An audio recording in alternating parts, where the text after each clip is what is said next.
Today I'm going to take the women deeper into the Sacred Leaders process. This is where we will explore some core things that may be holding them back from expressing their greatness. So I'm introducing the women to a special guest who will support them in opening their energy for greater growth on this journey with me. We have a master with us today. I'd like to introduce you to Dr. Marissa Pei. And Dr. Marissa travels across the world to teach Qi Gong. She is a master. And I am so excited to have her. I'm so honored. For women, we think we are less attractive, not as smart, and heavier than we actually are. And most men, on the other hand, think they're better looking, more buff, and have more hair than they actually do, right? Yeah. You know what I'm talking about, right? Guys that walk around and it's like, honey, if I looked like you, I wouldn't be walking around like that. But they do. And so we as women specifically and concertedly have to stop beating ourselves up, have to stop criticizing ourselves. Take that moment, take that breath to say, I am beautiful. Even though I don't feel it, I know I am.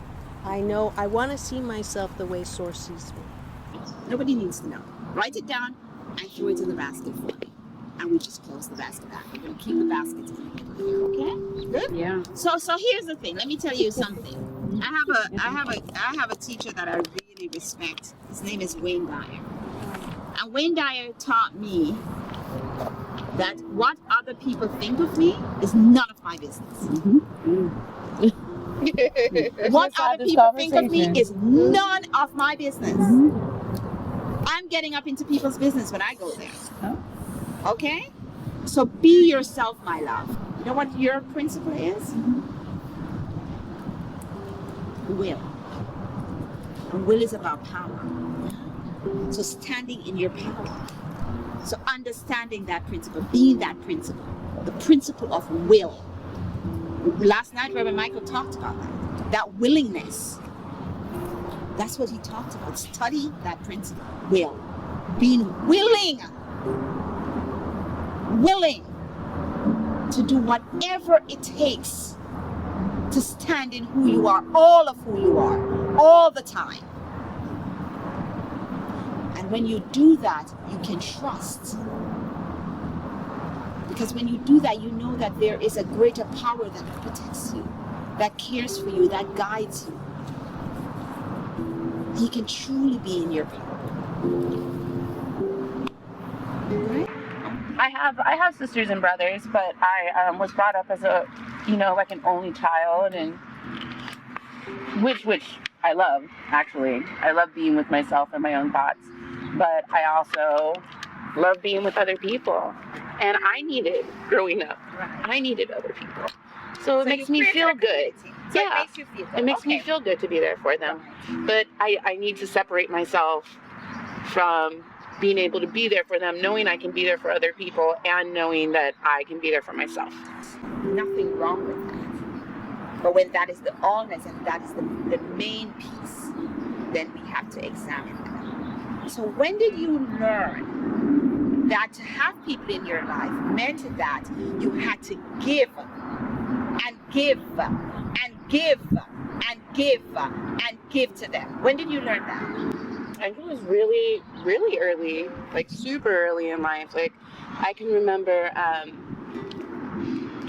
as young as like 5 or 6 years old, like going out and being the ham and being the personality. Like I always say that, I've been branding myself since '79 because I've been out there like, hey, hi, I'm here, I'm Burdetta, look at me, get used to it, And from a very young age, when I was, I think we talked about it a little bit when I told you that, when I was growing up, nobody was mixed. And nowadays, everybody's mixed. So you can't not find a mix. So this was your way of incorporating myself into other people's lives. Yeah. So that's okay. It was my way to belong. Okay. To find, I don't look like my mom and I don't look like my dad, but look at me. Like I'm here. That was your way to belong.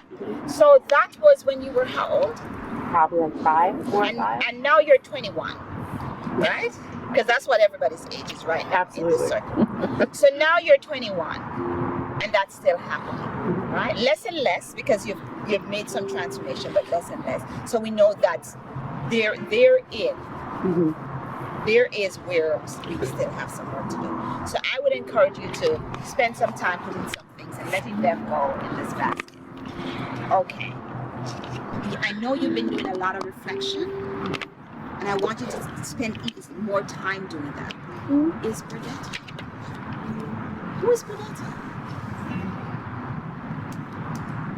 Bridetta, see yourself for the truth of who you are. Not what you've been, not what everybody wants you to be, not the truth. Your principle, my love, is love. Aww. But here's where I want to take this. Here's where I want to take this one with you. Okay. Self-love. Because I know you give a lot of love, but where I want you to go is self-love. Because the truth of the matter is, until we love ourselves unconditionally, we can't love others. We did some good work today. We uncovered some stuff. And as we venture deeper into this process, it's only a matter of time before some of those uncovered parts that need some work begin to come out.